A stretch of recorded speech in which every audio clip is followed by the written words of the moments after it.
தமிழகம் காப்போம் என்கிற தலைப்பில்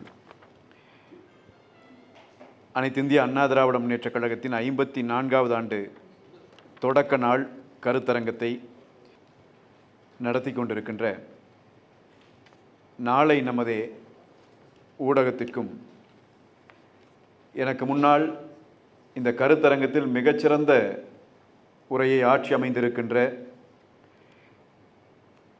தமிழ்நாட்டு மேடைகளில் தனக்கேது நிகரென்று ஒப்பாரும் மிக்காரும் இல்லாதவராய், ஏதோ நான் மிகைப்படுத்தி சொல்லுகிற ஒரு வாக்கியமாக யாரும் நினைத்து விடக்கூடாது. உண்மையிலேயே தமிழ்நாட்டில் இன்றைக்கு மேடை பேச்சிலும் எழுத்திலும் வரலாற்றை தமிழக இளைஞர்களுக்கு சொல்லிக் கொடுப்பதிலே மிகப்பெரிய மேதைகளாக இருந்த பலரோடும் பழகி அவர்களெல்லாம் இன்றைக்கு இயற்கை நம்மிடமிருந்து அவர்களெல்லாம் எடுத்துக்கொண்டு விட்ட நேரத்தில் இன்றைக்கு உண்மையிலேயே ஒப்பாரும் மிக்காரும் இல்லாத அளவில் தமிழ்நாட்டு மேடைகளில் இளைஞர்களுக்கு வரலாற்றை சொல்லிக் கொடுத்து, அரசியல் என்றால் என்ன என்பதை சொல்லிக் கொடுத்து, அரசியல் சார்ந்த அறம் சார்ந்த அரசியலை சொல்லிக் கொடுக்கின்ற எங்கள் போற்றுதலுக்குரிய தமிழ்நாடு தன்னுரிமை கழகத்தினுடைய தலைவர், முன்னாள் சட்டமன்ற உறுப்பினர், மரியாதைக்குரிய ஐயா திரு பழ கருப்பையா அவர்களே, தமிழ் மாநில முஸ்லீம் லீக் கட்சியினுடைய தலைவர், சிறுபான்மை மக்களினுடைய பாதுகாவலனாக என்றென்றும் களம் காணுகிறவர், தொடர்ந்து நல்ல செய்திகளை கொடுத்து கொண்டே இருக்கின்ற ஒரு மாமனிதர், போற்றுதலுக்குரிய ஐயா திரு எஸ் ஷேக் தாவூத் அவர்களே,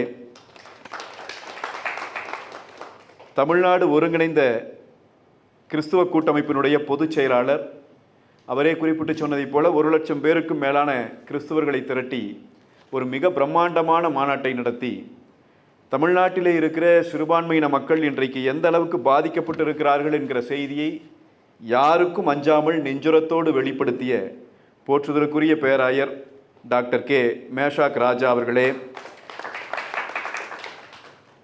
ஒரு சிலர் அரசியலில் தன்னுடைய தொகுதியிலே பணியாற்றுவதிலே கைதேர்ந்தவர்களாக இருப்பார்கள், ஒரு சிலர் தமிழ்நாடு முழுவதும் பயணித்து பரப்புரையாளர்களாக செயல்படுவதிலே கைதேர்ந்தவர்களாக இருப்பார்கள். இந்த இரண்டும் ஒருவருக்கு கூடி வருகிறது என்று சொன்னால் அது அரிதினும் அரிதானவர்கள். அப்படி தன்னுடைய தொகுதி மக்களாலும் போற்றப்பட்டு தன்னுடைய தொகுதியை கட்டாயம் வென்றெடுப்போம் என்பதை கடந்த அந்த பயணத்தின் போது கூட நிலைநாட்டி காட்டி, அது என்ன கூட்டம், அது மக்கள் திரள் என்றால் அப்படி ஒரு கூட்டத்தை வேடசந்தூர் தொகுதியிலே கூட்டி காட்டி அண்ணா திராவிட முன்னேற்றக் கழகத்தினுடைய கொள்கைகளை, செய்திகளை, அரசியலை சாதாரண இளைஞர்கள் மத்தியிலே கொண்டு போய் சேர்ப்பதிலே மிகச்சிறந்த சொற்பொழிவாளராக தமிழ்நாட்டினுடைய மேடைகளிலெல்லாம் ஒரு முத்திரை பதித்துக் கொண்டிருக்கின்ற போற்றுதலுக்குரிய அண்ணா திராவிட முன்னேற்றக் கழகத்தினுடைய இளைஞர் இளம்பெண்கள் பாசறையின் மாநில செயலாளர், முன்னாள் சட்டமன்ற உறுப்பினர், போற்றுதலுக்குரிய அண்ணன் டாக்டர் விபிவி பரமசிவம் அவர்களே, மரியாதைக்குரிய அனைத்திந்திய அண்ணா திராவிட முன்னேற்றக் கழகத்தினுடைய இளம் பேச்சாளர்கள், இந்த அரங்கத்திலே உரை நிகழ்த்திருக்கிற திண்டுக்கல் மு.க. துரைராஜ் அவர்களே, இளம் பேச்சாளர் மரியாதைக்குரிய சகோதரர் கோ ஈஸ்வரன் அவர்களே, நிகழ்ச்சி தொகுப்பாளர் மரியாதைக்குரிய சகோதரி ராகப்பிரியா அவர்களே, இந்த நிகழ்ச்சியை ஏற்பாடு செய்திருக்கிற நண்பர்களே, நிகழ்ச்சியிலே கலந்து கொண்டிருக்கிற இளைஞர்களே, பெரியோர்களே, உங்கள் அனைவருக்கும் வணக்கம். எல்லாருக்கும் எல்லாமும் என்ற ஒரு தலைப்பு எனக்கு கொடுக்கப்பட்டிருக்கிறது. அது எதனால் அப்படி ஒரு தலைப்பு என்பது எனக்கு தெரியவில்லை. ஒருவேளை பவுண்டரி போடாமல் விளையாடுறதுக்கான வாய்ப்பு என்றுதான் நாம் அதை புரிந்து கொள்ள வேண்டும். எது வேண்டுமானாலும் பேசலாம். எனவே எல்லாருக்கும் எல்லாமும் என்று சொல்லி அண்ணா திராவிட முன்னேற்றக் கழகத்தினுடைய 54வது ஆண்டு தொடக்க விழா கருத்தரங்கத்திலே தலைப்பு கொடுத்திருப்பது என்பது எல்லாருக்கும் எல்லாமும் என்கிற இந்த கனவு மனிதகுலத்தினுடைய ஆதிகால கனவு. பலகாலமாக கனவு காணப்படுகிறது. 2000 ஆண்டுகளுக்கு முன்பாக வந்துவிட்ட வள்ளுவன் கூட இறந்தும் உயிர் வாழ்தல் வேண்டின் பறந்து கெடுக உலகியற்றியான் என்று சொன்னான். ஒரு மனிதன் பிச்சை எடுத்துத்தான் வாழ வேண்டும் என்கிற நிலை வந்துவிட்டது என்று சொன்னால் அந்த நிலையை உருவாக்கி இருக்கிற அந்த இறைவனை நோக்கி, அல்லது பகுத்தறிவாளர்கள் என்று சொல்லிக் கொள்ளுகிறவர் அரசனை கூட வைத்துக் கொள்ளலாம், அவனை நோக்கி சாபம் விட்ட ஒரு நிலையை வள்ளுவன் செய்திருக்கிறான் பார்க்கிறோம். அதன் பிறகு வந்த பாரதி, பல ஆண்டுகளுக்கு பிறகு வந்த பாரதியும் அதையே சொன்னான். தனி ஒருவனுக்கு உணவில்லை எனில் ஜகத்தினை அழித்திடுவோம் என்று பேசினான். எல்லாரும் கனவு கண்டார்கள். புரட்சி கவிஞர் பாரதிதாசனும் அதையே தான் கனவு கண்டார். பொது உடைமை கொள்கை திசை எட்டும் சேர்ப்போம் என்றார். அது என்ன பொது உடைமை கொள்கை? வேறொன்றுமில்லை, எல்லாருக்கும் எல்லாமும். அப்ப இந்த எல்லாருக்கும் எல்லாமும் கிடைக்க வேண்டும். இந்த மண்ணிலே பிறக்கிற ஒரு குழந்தை எப்படி காசு பணம் இருந்தாலும், எந்த சாதியில், எந்த மதத்தில், எந்த இனத்தில், மொழியில் பிறந்தாலும் பிறந்த உடனேயே சுவாசிப்பதற்கான காற்று அந்த குழந்தைக்கு கொடுக்கப்படுகிறதோ, இந்த உலகம் பிறக்கிற குழந்தைக்கு பொதுவானதாக இருக்கிறதோ, அதை போல எல்லா மனிதனும் எல்லாமும் பெற்றிருக்க வேண்டும். அதுதான் மனித குலத்தினுடைய ஆகச்சிறந்த நிலை என்று சொல்லப்படுகிற அந்த நிலையை அடைய வேண்டும் என்கிற கனவு வெகு காலம் உண்டு. அதற்கான புரட்சிகள் நடைபெற்றதுண்டு, ஆயுத புரட்சிகள் நடைபெற்றதுண்டு. இப்போ நம்ம நவம்பர் மாதத்தை நெருங்கி கொண்டிருக்கிறோம். உலகத்தையே உலுக்கிய ரஷ்ய புரட்சி நடந்தது. அதனுடைய முழக்கம் அதுதான், எல்லாருக்கும் எல்லாமும். அங்கே லெனின் தலைமையில் ஆட்சி வந்தது. நாம் ஃபிடல் காஸ்ட்ரோவை படிக்கிறோம், நாம் மாசேதுங்கை படிக்கிறோம், நாம் பல தலைவர்களை உலகம் முழுவதும் பார்க்கிறோம். ஆயுத போராட்டங்கள் நடைபெற்று அங்கே இருந்த அரசுகள், கொடுங்கோன்மை அரசுகள் வீழ்த்தப்பட்டு எல்லாருக்கும் எல்லாமும் தருகிற அந்த முயற்சியை தொடர்ச்சியாக புரட்சிகள் செய்தன. 21ஆம் நூற்றாண்டு அல்லது 20ஆம் நூற்றாண்டினுடைய பிற்பகுதிக்கு பிறகே ஆயுதமேந்தி போராடுவது என்பது வாய்ப்பில்லை என்கிற நிலை வந்தபோது, நான் ரொம்ப பெருமையாகவே சொல்ல முடியும், அனூப் சேட்டியா என்று சொல்லி உல்ஃபா அமைப்பினுடைய, உல்ஃபாங்கிறது நமக்கு தெரியும், ஒரு ஆயுதமேந்திய அசாம் விடுதலை இயக்க போராட்டம் குழு.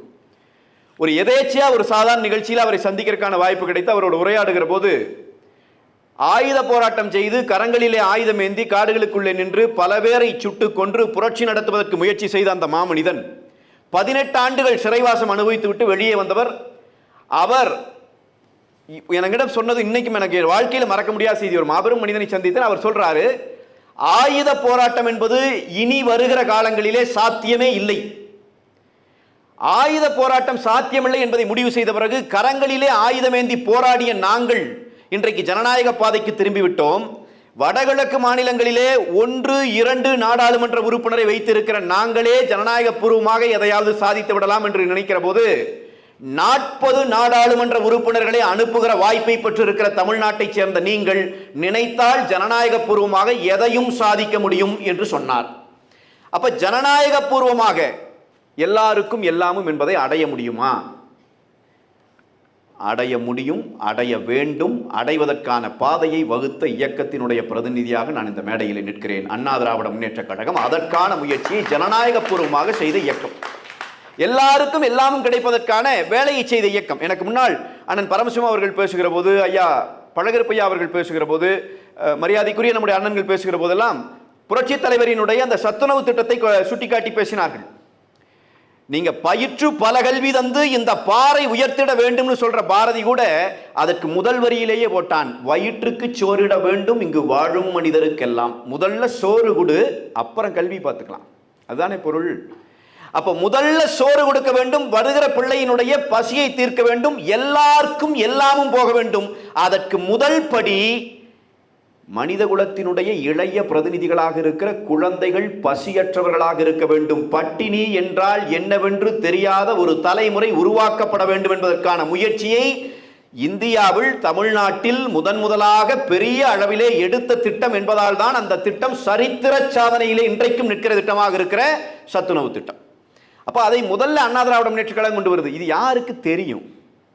யாரால் இதை கொண்டு வர முடியும்? யாரால் இதை சிந்திக்க முடியும்? மதியம் அவனுக்கு உணவு கொடுக்க வேண்டும். அந்த குழந்தைக்கு உணவு கொடுத்தால் அவன் பள்ளிக்கூடம் வருவான் என்பது ஒன்று, அவன் வறுமை தீரும் என்பது ஒன்று. எவன் ஒருவன் பசித்திருந்தானோ, எவன் ஒருவன் பசியின் கொடுமை உணர்ந்திருந்தானோ, எவன் ஒருவன் பட்டினி கிடந்தானோ, ஈன்றாள் பசி காண்பாளாயினும் என்று வள்ளுவன் சொன்ன அந்த கொடுந்துயரத்தை எல்லாம் எவன் ஒருவன் அனுபவித்தானோ அவருக்குத்தான் தெரியும். புரட்சி தலைவர் எம்ஜிஆருக்கு தெரிந்தது. எனவே சத்துணவு திட்டத்தை கொண்டு வந்தார். அந்த திட்டம் இன்றைக்கும் நிற்கிறது வரலாற்றில். அப்ப முதல்ல என்ன? மனிதனினுடைய பசி தீர்க்கிற திட்டம் புரட்சி தலைவர் கொண்டு வருகிறார். புரட்சி தலைவி அம்மா அவர்களினுடைய காலத்திலே அது வேறு வகைகளிலே எல்லா மக்களுக்குமானதாக விரிவுபடுத்தப்பட்டு, தமிழ்நாடு தான் முதல்ல அரிசியை மக்களுக்கு இலவசமாக பட்டினி வந்துடக்கூடாதுங்கிறது தான், வேற ஒன்றுமே இல்லை. இதில் பசி பட்டினியில் மக்கள் செத்துறக்கூடாது. எனக்கு முன்னாடி அண்ணன் பரமசிவம் அவர்கள் அழகாக கேட்டார், மாற்றம் வேணும் மாற்றம் வேண்டும் என்று சொல்லுகிறவர்கள் நானெல்லாம் ஓடியவன். என்ன குறைபாடு என்று பார்த்தால், இத்தனையும் செய்த நீங்கள் இதையெல்லாம் எங்களுக்கு சொல்லி இருக்க வேண்டும் இல்லையா? எல்லாரும் படித்து தெளிந்து விட்டுத்தான் வந்து அரசியல் செய்வான் என்று நீங்கள் எதிர்பார்ப்பது பிழை அல்லவா? நான் ஐயா பழகருப்பையா போன்றவர்களை எல்லாம் இன்றைக்கும் படி நாங்கள் அவரை தொழுவதற்கு காரணம், இந்த செய்திகளை சொல்லுவதற்கு இன்னும் சில மனிதர்கள் இந்த மண்ணிலே இருந்து இளைஞர்களுக்கு வழி நடத்துகிறார்களே. அவர்கள் சொல்லுகிற போது அவர் சொல்லவில்லை என்றால் ராஜாஜியும் காந்தியும் என் போன்ற இளைஞர் ஒருத்தருக்கும் தெரிஞ்சிருக்காது. நாங்களும் என்னமோ நினைச்சிட்டு போயிருந்திருப்போம். அப்ப அண்ணா திராவிட முன்னேற்ற கழகம் அந்த மாதிரி ஒரு நிலை எடுத்தது. அம்மா அவர்களினுடைய காலத்திலே அரிசி மக்களிடம் கொண்டு போய் சேர்க்கப்பட்டது. உணவு பஞ்சம் என்பது இல்லை என்கிற நிலை தமிழ்நாடு அடைந்தது. அம்மா உணவகங்கள் என்பவை சரித்திர சாதனை படைத்த திட்டம். அது அந்த திட்டம் நீங்க ஒண்ணு வேண்டாம். கொரோனா காலத்திலே வடநாடுகளில் நம்ம பார்த்தோம், நூற்றுக்கணக்கான கிலோமீட்டர்கள் குழந்தையை கையிலே தூக்கி கொண்டு மனைவியை உடன் அழைத்துக் கொண்டு இருக்கிற பெட்டி படுக்கையை சுமந்து கொண்டு நூற்றுக்கணக்கான கிலோமீட்டர்கள் நடந்தே போனது ஒரு மனித குழு. உலகத்திலே இவ்வளவு பெரிய எவ்வளவோ பயணங்களை மனித குழுக்கள் பயணித்ததை பற்றி படித்திருக்கிறோம். கொரோனா காலத்திலே, இந்த நவீன காலத்திலே பார்த்தோம். வாகனம் இல்லை, எதுவும் இல்லை, கையிலே காசு இல்லை, உணவில்லை. பயணிக்கிற கயரத்திலே செத்து விழுந்தவன் ஆயிரக்கணக்கான பேர். ஆனால் நான் பெருமையோடு சொல்லுகிறேன், 31 ஆண்டுகள் இந்த மண்ணை ஆண்ட இயக்கம் அண்ணா திராவிட முன்னேற்ற கழகம். இந்த இயக்கம் இந்த மண்ணை ஆண்ட காரணத்தால் கொரோனாவில் பட்டினி சாவென்று ஒருவன் கூட இந்த மண்ணிலே இல்லை என்கிற சாதனை நாம் பண்ண. அப்ப அனைவருக்கும் எல்லாம் கிடைக்க வேண்டும் என்றால் முதலில் பசி தீர்க்கப்பட வேண்டும். அம்மா உணவகங்கள் இங்கே கொண்டு வரப்பட்டது, எல்லா மக்களுக்குமானதாக இருந்தது. இன்றைக்கு கூட இந்த சென்னையிலே வந்து உயர்ந்த இடத்தை பெற்றிருக்கிறவர்கள், திரைத்துறையிலே இருக்கிற இயக்குநர்கள், அவர்கள் எல்லாம் பேசுகிற போது சொல்லுகிறார்கள், அம்மா உணவகம் தான் காப்பாற்று சென்னைக்கு. இப்போ அதிமுக எடுத்த முயற்சி, அந்த முயற்சி இது முதல்ல உணவு பற்றாக்குறை என்பது இல்லாமல் பண்ணணுங்கிறதுக்காக பண்ணப்பட்டது. அடுத்து கல்வி. ஒரு மனிதனுக்கு எதெல்லாம் இலவசமாக கிடைக்கணும்? உணவு கிடைக்கணும், கல்வி கிடைக்கணும், மருத்துவம் கிடைக்கணும். இந்த மூணும் ஒரு மனிதனுக்கு அடிப்படை உரிமை, பிறப்புரிமை. இந்த மூன்றையும் உறுதிப்படுத்த வேண்டியது அரசாங்கத்தின் வேலை. கல்வி, எனக்கு முன்னாடி ஐயா அவ்வளோ அழகாக குறிப்பிட்டு சொன்னாங்க. புரட்சி தலைவர் அவர்களினுடைய காலத்திலே தான் நீங்கள் ஐயா காமராஜர் அவர்கள் 9 ஆண்டு காலம் ஆட்சி நடத்திய போது 14,000 பள்ளிக்கூடங்களை கட்டி எழுப்பினார் என்கிற செய்தி நம்ம எல்லாம் இன்றைக்கும் பயங்கர ஆச்சரியப்பட வைக்கிறது. அவருடைய ஆட்சி காலம் உண்மையிலேயே தமிழ்நாட்டின் கல்வி வரலாற்றில் ஒரு பொற்காலம். தமிழ்நாட்டிலே இந்த நவீன காலத்தில் கல்வியின் தந்தை என்று பட்டம் கொடுக்க வேண்டும் என்றால் ஐயா காமராஜர் அவர்களுக்கு தாராளமாக கொடுக்கலாம். அதே போல தொழில்நுட்ப கல்வியினுடைய தந்தை என்று ஒருவருக்கு பட்டம் கொடுக்க வேண்டும் என்றால் புரட்சி தலைவருக்கு மட்டும்தான் கொடுக்க முடியும். அதுதான் தொடக்க புள்ளி. அண்ணன் பரமசிவம் அவர்கள் அழகாக சுட்டிக்காட்டி அந்த புள்ளியை பேசினார். நான் உனக்கு அனுமதி தருகிறேன், நீ தனியார் பொறியியல் கல்லூரி கட்டிக்கோ, இன்ஜினியரிங் காலேஜ் கட்டிக்கோ. இப்பவும் பல பேர் விமர்சனம் வைக்கிறாங்க, எம்ஜிஆர் காலத்தில் தான் பிரைவேட்டைஸ் ஆயிடுச்சு கல்விங்கிறான். அது புரியாமல் பேசுகிற பேச்சு. அன்றைக்கு மிக மிக குறைவாக அரசினுடைய பட்ஜெட் இருந்த காலத்திலே தனியாரை கல்வி தொடங்க சொல்லி, கல்வி மையங்கள் தொடங்க சொல்லி, என்ஜினியரிங் காலேஜ் கட்டு, 50% மாணவர்கள், 100 சீட் இருக்கா 50 சீட்டு அவர்கள் பணம் கட்டி படித்துக் கொள்ளட்டும், நீ வருமானம் வச்சுக்க. 50 சீட்டை அரசாங்கத்திடம் கொடுத்து விட வேண்டும். அரசாங்கம் மதிப்பெண் அடிப்படையிலே மாணவர்களுக்கு அதை கொடுக்கும். அவர்களுக்கு கொடுக்கப்படுகிற கல்வியிலே நீ பணம் பண்ண முடியாது. இப்படி ஒரு திட்டத்தை எனக்கு தெரிந்து உலக அளவில் வேறு எவனும் கொண்டு வந்ததே இல்லை. மிகப்பெரிய தொலைநோக்கு சிந்தனை. அப்ப கல்வி அங்கே வருகிறது. அம்மா அவர்களினுடைய காலத்தில், அண்ணன் எடப்பாடியார் அவர்களின் காலத்தில் இந்த 7.5 விழுக்காடு எப்படி மிகப்பெரிய ஒரு புரட்சியை செய்ததோ அதுபோல புரட்சி தலைவி அம்மா அவர்களின் காலத்திலே தான் இந்த 12ஆம் வகுப்புல வந்து மேத்ஸ் மட்டும் இருக்கிற குரூப்புக்கு இருக்கும், ஒகேஷனல் குரூப்னு சொல்லுவோம். அந்த மாணவர்களுக்கு 25 விழுக்காடு ஒதுக்கீடு கொடுத்து இன்ஜினியரிங் காலேஜுக்குள்ள போனாங்க. நான் சொல்லுகிறேன், இன்றைக்கு ஆயிரக்கணக்கான லட்சக்கணக்கான மாணவர்கள் இன்றைக்கு பல நாடுகளிலே பணிபுரிந்து கொண்டிருக்கிறார்கள். அதிலே அந்த 25 விழுக்காடிலே பயன்பெற்றவர்கள். என்ன காரணம்? எல்லாருக்கும் எல்லாமும் போய் சேரணும், கல்வி பரவலாக்கப்பட வேண்டும். நீங்கள் அண்ணா அழகாக சொன்னாங்க அந்த செய்தி. புரட்சி தலைவர் காலத்தில் தான் இங்கே படிக்கிற குழந்தைகள் காலையில செருப்பு போட்டு பார்த்த தலைவனுங்க அந்த தலைவன். நீங்கள் அப்படியெல்லாம் இனி தலைவர்கள் பிறப்பார்களான்னு நமக்கு தெரியல.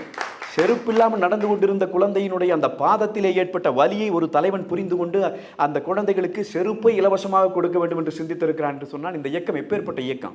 இந்த இயக்கம் அழியாது என்று பல பேர் சொல்லுகிறார்கள். அதற்கு அவர்கள் பல காரணம் சொல்லுகிறார்கள். ஆனால் நான் சொல்லுகிறேன், இந்த இயக்கம் செய்த பணிகளால் இந்த இயக்கம் அழியாமல் என்றைக்கும் நிலைத்திருக்கும். அப்படியான பணிகளை எல்லாம் செஞ்சிருக்கு. அது கல்வி அடுத்தது. அதே போலதான் அண்ணன் எடப்பாடியார் அவர்களினுடைய ஆட்சி காலம், அது வந்து கல்வியினுடைய பொற்காலம். நான் உங்களுக்கு சொல்லுகிறேன், எனக்கு முன்னாடி அண்ணன் சொன்ன மாதிரி நீங்கள் 11 மருத்துவக் கல்லூரி இந்தியா விடுதலை அடைந்ததிலிருந்து இன்றைக்கு வரைக்கும் எந்த மாநிலத்திலும் எந்த அரசாங்கமும் ஒரே ஆட்சி காலத்தில் 11 மருத்துவக் கல்லூரிகள் பெற்றதாய் வரலாறு இல்லை. முதல் வரலாற்றை படைத்தவர் அண்ணன் எடப்பாடியார். 11 மருத்துவக் கல்லூரிகள் வருகிறது. 7.5 விழுக்காடு உள்ளிட ஒதுக்கீடு என்று கொண்டு வந்து அந்த மாணவர்களுக்கான கல்வி செலவையும் ஏற்றுக்கொள்வோம் என்று சொல்லி நான் சொல்லுகிறேன், நீட் தேர்வு வருவதற்கு முன்னால் அரசு பள்ளிக்கூடத்திலே இருந்து மருத்துவக் கல்லூரிக்குள்ளே போய்கொண்டிருந்த மாணவர்களை விட பல மடங்கு அதிகமான எண்ணிக்கையில் நீட் தேர்வு வந்த பிறகு இன்றைக்கு மாணவர்கள் உள்ளே போகிறார்கள், அரசு மருத்துவக் கல்லூரிக்குள்ளே போகிறார்கள் என்று சொன்னால் அது ஒரு சரித்திர சாதனை. அதே போல்தான் ஒரு நாள் பேசிக்கொண்டிருக்கிற போது ஒரு பொதுக்கூட்டத்தில் உட்கார்ந்து பேசிட்டு இருக்கிறோம். நம்முடைய அண்ணா திராவிட முன்னேற்ற கழகத்தினுடைய அன்றைய உயர்கல்வித்துறை அமைச்சராக இருந்த மரியாதைக்குரிய அண்ணன் அன்பழகன் அவர்கள் அவர் அருகிலே உட்கார்ந்து பேசிட்டு இருக்காரு. அவர் தான் ஒரு செய்தியை சொன்னார். அரசு உதவி பெறும் கல்லூரிகள், யூனிவர்சிட்டி உறுப்பு கல்லூரிகள், இப்படி ரெண்டு இருக்கு. இந்த பல்கலைக்கழக உறுப்பு கல்லூரிகள் சொல்லுவாங்க. இந்த பல்கலைக்கழக உறுப்பு கல்லூரிகளில் செமஸ்டர் ஃபீஸ் 18,000 22,000 23,000 வரைக்கும் இருக்கும். அது அரசு கல்லூரியா மாறிடுச்சுன்னா 1000 ரூபாய் தான் ஃபீஸ். அப்ப அன்றைய அமைச்சர் அன்றைய முதலமைச்சராக இருந்த அண்ணன் எடப்பாடியார் அவர்களிடம் சென்று கேட்கிறார், எங்கள் மாவட்டத்தில் இருக்கிற 2 கல்லூரிகளில் அவை பல்கலைக்கழக உறுப்பு கல்லூரிகளாக இருக்கின்றன, அவற்றை நாம் அரசு கல்லூரி ஆக்கிட்டோம்னா அந்த மாணவர்களுக்கு கட்டணம் குறைஞ்சிரும், அவங்க இங்கேயே படிக்கிறதுக்கு வாய்ப்பா இருக்கும், வெளியூர்களுக்கு அரசு கல்லூரி தேடி போறாங்க. அதை கேட்டுவிட்டு ஒரு முதலமைச்சர் கேட்கிறார், அப்படியா மொத்தம் எத்தனை கல்லூரினா இருக்கு? இந்த மாதிரி மொத்தம் 41 கல்லூரி இருக்குங்க தமிழ்நாடு முழுக்க, யூனிவர்சிட்டி உறுப்பு கல்லூரி. 41ஐயும் அரசு கல்லூரியாக மாற்றிவிடுங்கள். சொன்னவர் புரட்சி தமிழர் எடப்பாடியார். நான் அதைத்தான் சொல்லுகிறேன். அண்ணா திராவிட முன்னேற்ற கழகம் எடுத்து பேசுவதற்கு ஏராளமான செய்திகள் இருக்கிறது. நாம் தவற விட்டு விட்டோமோ என்கிற ஒரு பெரிய மனக்குறையோடு நான் சொல்லுகிறேன். 41 கல்லூரியும் அரசு கல்லூரி ஆக்குங்கள் என்று சொன்னார், கையெழுத்து போட்டார். 41 கல்லூரியும் அரசு கல்லூரியானது ஒரே கையெழுத்தில் 20,000 ரூபாய் இருந்த கட்டணத்தை 1000 ரூபாயாக மாற்றி பையன் கையில் 1000 ரூபாய் கொடுத்துட்டு அதை சாதனைன்னு சொல்லுகிற அரசாங்கம் அல்ல. அந்த பையனை படிக்க அனுப்புகிற தகப்பன் தலையிலே இருக்கிற சுமையை இறக்கி வைத்த அரசாங்கம் அனைத்து இந்திய அண்ணா திராவிட முன்னேற்ற கழக அரசாங்கம், அண்ணன் எடப்பாடியார் அவர்களினுடைய அரசாங்கம். எல்லாருக்கும் எல்லாமும் என்பது இங்கிருந்து தொடங்குகிறது. உணவு முதல்ல கொடுக்கப்பட்டுச்சு, கல்வி கொடுக்கப்பட்டுச்சு, மருத்துவம். நீங்க யோசிச்சு பாருங்க, அண்ணன் எடப்பாடியார் அவர்களினுடைய ஆட்சி காலத்திலே நான் மிக மிக மிக குறிப்பிட்டு சொல்ல விரும்புகிற செய்தி, இன்றைக்கு உலகம் முழுவதும் மக்களுக்கு மருத்துவத்தை இலவசமாக கொடுப்பதற்கு நல்ல அரசுகள் எல்லாரும் முயற்சிக்கிறார்கள். எப்படியாவது மருத்துவம் இலவசமயமாக்கப்பட வேண்டும் என்று சொல்லி அதனுடைய முதல் படிதான் தமிழ்நாட்டிலே தொடங்கப்பட்ட 2000 அம்மா மினி கிளினிக்குகள். மினி கிளினிக், ஒவ்வொரு கிராமப்புறத்திலும் கிளினிக் கட்டப்பட வேண்டும், கட்டிடம் இருக்க வேண்டும், அங்கே மருத்துவர் இருக்க வேண்டும், செவிலியர் இருக்க வேண்டும், மருந்து மாத்திரைகள் இருக்க வேண்டும், இதெல்லாம் இருக்க வேண்டும். அப்ப ஒரு தலைவலி காய்ச்சல் வருது, ஒரு சாதாரண உடல் நோய் வருது, அந்த நோய்க்கு உடனடியாக வைத்தியம் பார்த்துக் கொள்வதற்கு, இலவசமாக வைத்தியம் பார்த்துக் கொள்வதற்கு தமிழ்நாடு முழுவதும் 1 2 இல்ல 2000 மினி கிளினிக். நீங்க நினைச்சு பாருங்க, தமிழ்நாட்டினுடைய மருத்துவம் என்பதே இலவசமாக்கப்பட்டிருக்கும். அப்படி ஒரு வாய்ப்பு உருவாக்கப்பட்டுச்சு. அந்த 2000ஐயும் கட்டினாங்க, 2000க்கும் ஆட்களை போட்டாங்க, மருத்துவர்களையே போட்டாங்க. எல்லாம் நடந்து முடிந்த பிறகு ஸ்டாலின் அரசாங்கம் பொறுப்பேற்று முதல் மாதத்திலேயே 2000 அம்மா மினி கிளினிக்களையும் மூடினான். அப்போ கேட்ட நம்ம, ஏன் இதை மூடுறீங்க, இதை மூடுவதற்கான தேவை என்ன? அன்றைக்கு அமைச்சர், இன்றைக்கும் இருக்கிற மா சுப்பிரமணியம் அன்றைக்கு சொன்ன பதில் என்னவென்றால், 150க்கும் மேற்பட்ட அந்த கிளினிக்குகளில் மருத்துவர்கள் இல்லை. அப்படின்னா அவரே என்ன சொல்றார், 1850 கிளினிக்குகளில் மருத்துவர்கள் இருக்கிறார்கள். அவர் சொல்றது 1850 கிளினிக்கு நாங்க மருத்துவர் ஓட்டமே, அந்த 150 போட்டு தொலைச்சிருக்கலாம்ல. அதை ஒரு காரணம்னு சொல்லி 2000 மினி கிளினிக்கையும் மூடி, அதன் பிறகு மக்களை தேடி மருத்துவம்னு ஒரு பொய்யான திட்டம். நீங்க திமுகவினுடைய ஊழல் எப்படி நடக்கும் என்பதற்கு எல்லாம் எடுத்துக்காட்டுங்க. நீங்க மினி கிளினிக்னா கட்டணம் இருக்கணும், டாக்டர் இருக்கணும், நர்ஸ் இருக்கணும், அவங்க வந்திருக்கணும், வருகை பதிவேட்டில் கையெழுத்து போட்டிருக்கணும், அவங்களுக்கு சம்பளம் போகணும், அவங்களுக்கு மருந்து மாத்திரை எங்க இருக்கணும், அதுக்கு செலவு இருக்கணும் இல்லைங்களா? இப்ப இந்த நாளை நமதே சேனல் அதுல ஒரு ஊழல் நடக்குதுன்னா கண்டுபிடிச்சிரும், போய் பார்க்கும், கட்டணமே இல்லை, சும்மா கணக்கு எழுதியிருக்கான் பாருங்கன்னு காட்டிடுவாங்க. அப்போ ஊழல் நடந்தா தெரிஞ்சிடும், மருந்து மாத்திரையே வர்றதில்லை எழுதிடுவாங்க, தெரிஞ்சிடும்.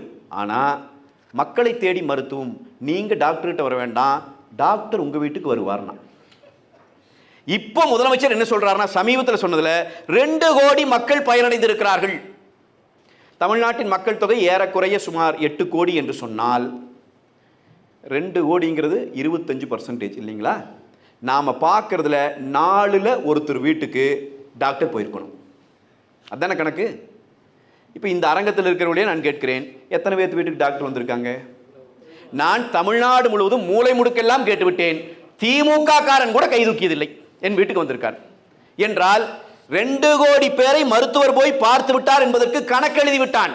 புரியுதா உங்களுக்கு? அதில் நடந்திருக்கிற ஊழல் நம்ம ஆட்சி வந்த பிறகுதான், அதிமுக ஆட்சி வந்த பிறகுதான் தெரியும், வெளியே வரும்.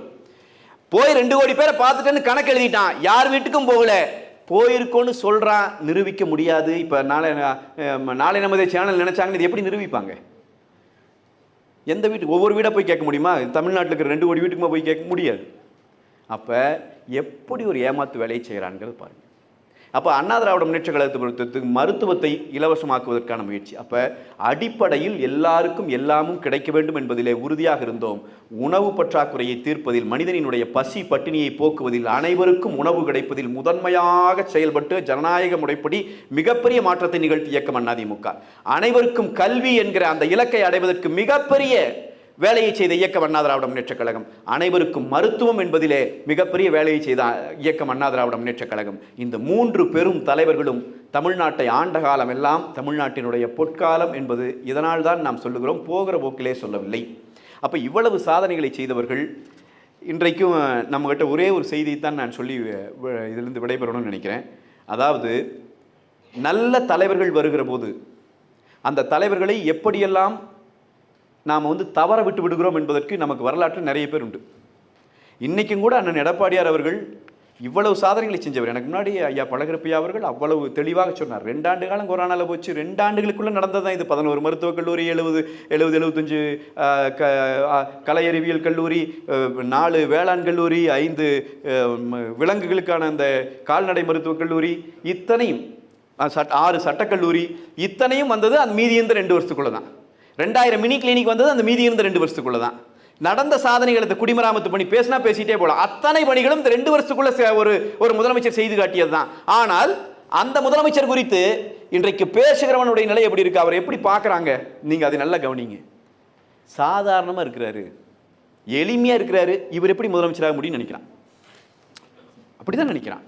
ஸ்டாலின்னா பந்தாவாக வர்றாரு, அவர் ஒரு ஏதோ விக்கிக்கு வச்சுக்கிறாரு, ஒரு பேண்ட் ஷர்ட்டு போடுறாரு, ஒரு மாதிரி வர்றாரு. துணை முதலமைச்சர் டிஷர்ட் போட்டே வர்றாரு. இதெல்லாம் ஒரு நினைக்கிறான். நான் சொல்லுகிறேன், தமிழ்நாட்டு இளைஞர்களுக்கு நாம் சொல்ல வேண்டி இருக்கிறது, அரை நிர்வாண பக்கிரி என்று வின்ஸ்டன் சர்ச்சிலால் பேசப்பட்ட மகாத்மா காந்தி தான் இந்த பூமி பந்தையே உலுக்கி காட்டிய தலைவன். நீங்கள் அதை மறந்துடக்கூடாது. சட்டை இல்லாமல். ஏன் தெரியுங்களா? அவன் நம்மிலிருந்து வந்த தலைவன். நீங்கள் எடப்பாடியார் சிறப்பு என்ன தெரியுங்களா? அவர் நம்மிலிருந்து வந்த தலைவர். அதனால் நம்மளை மாதிரி தான் இருப்பார். எனக்கு முன்னாடி அண்ணன் சொன்ன மாதிரி எங்கேயோ இருந்து வந்தவர்கள் அவர்களைப் போலவே இருப்பார்கள். அப்போ இந்த எளிய தலைவன், நான் நல்லா உங்களுக்கு சொல்லி நிறைவு செய்ய விரும்புகிறேன். இந்த 7.5 விழுக்காடு இடஒதுக்கீட்டை நம்ம இவ்வளவு தூரம் புகழ்ந்து பேசுகிறோம், இவ்வளவு தூரம் நம்ம மனசை விட்டு அதை பேசுகிறோம் இல்லைங்களா?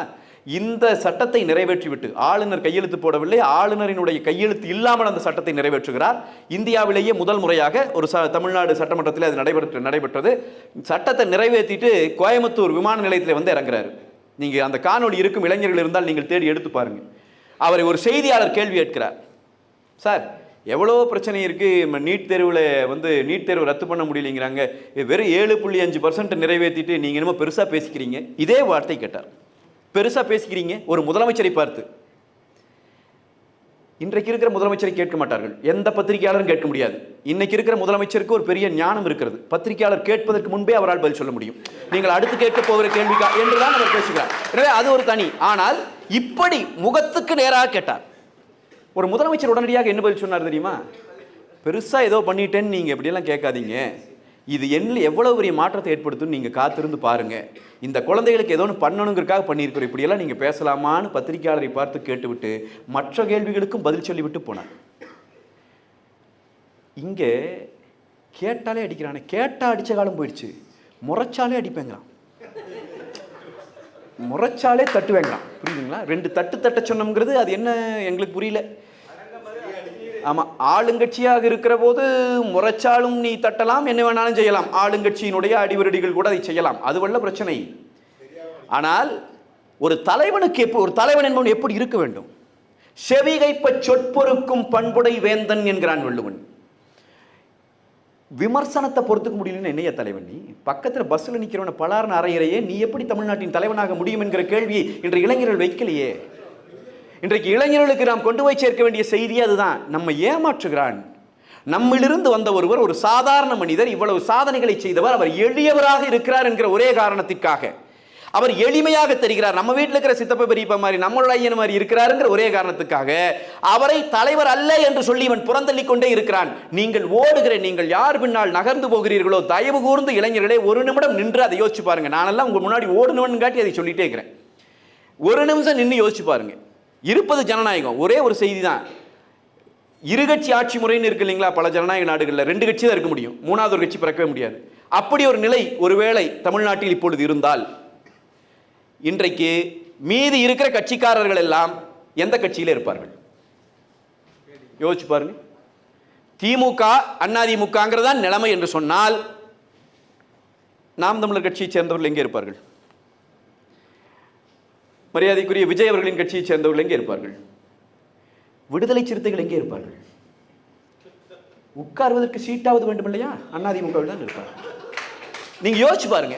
எல்லா கட்சியும் இடதுசாரிகள் எங்கே இருக்க முடியும்? தமிழ்நாட்டில் இடதுசாரிகள் யாரை ஆதரிக்க முடியும்? அப்ப அத்தனை பேருக்கும் எதிரானவர்களாக இருக்கிற திமுக சில பேருக்கு அதிகாரத்திலே உங்களுக்கு கொஞ்சம் நாங்கள் அப்படியே அந்த பங்கை கொடுத்து விடுகிறோம் என்கிற ஆசை வார்த்தை காட்டி கூட்டணியை சேர்த்துக் கொண்டு அதன் மூலமாக பணத்தை பெற்று அந்த பணத்தை கொண்டு போய் பத்திரிகையாளர்களுக்கு கொடுத்து, இது ஒரு பெரிய ஒரு சர்க்கிள். இது இப்படியே இந்த பணத்தை வைத்து அதிகாரம், அதிகாரத்தை வைத்து பணம், அதை இதே மறுபடி இதை செய்து கொண்டிருக்கிற இந்த கட்சி இன்றைக்கும் இப்படி நின்று கொண்டிருக்கிற போது, இந்த கட்சியை எதிர்த்து பிறந்த இயக்கம் அண்ணா திராவிட முன்னேற்றக் கழகம் அன்றைய நாளிலேயே மரணித்து விடும் என்று சொல்லப்பட்ட இயக்கம், தொடங்கப்படுகிற போதே அழிந்து போய்விடும் என்று சொல்லப்பட்ட இயக்கம். ஆனால் 54 ஆண்டுகளை கடந்து இந்த இயக்கம் இன்றைக்கு நடைபோடுகிறது என்கிறதை நினைக்கிற போது உண்மையிலேயே நான் சொல்லுகிறேன், வரலாறு ஒரு பெரும் தேவையை நம் கண் முன்னால் வைத்திருக்கிறது. என்றால் அண்ணா திராவிட முன்னேற்றக் கழகத்திலே இருக்கிற இளைஞர்களுக்கு, அண்ணா திராவிட முன்னேற்றக் கழகத்தை இதுவரை புரிந்து கொள்ளாத இளைஞர்களுக்கு நான் சொல்லுகிற செய்தி, தயவு கூர்ந்து வரலாற்றை எந்த விதமான சார்புமின்றி ஒரு முறை படியுங்கள். அதை தெரிந்து கொள்ள முயற்சி செய்துங்கள்.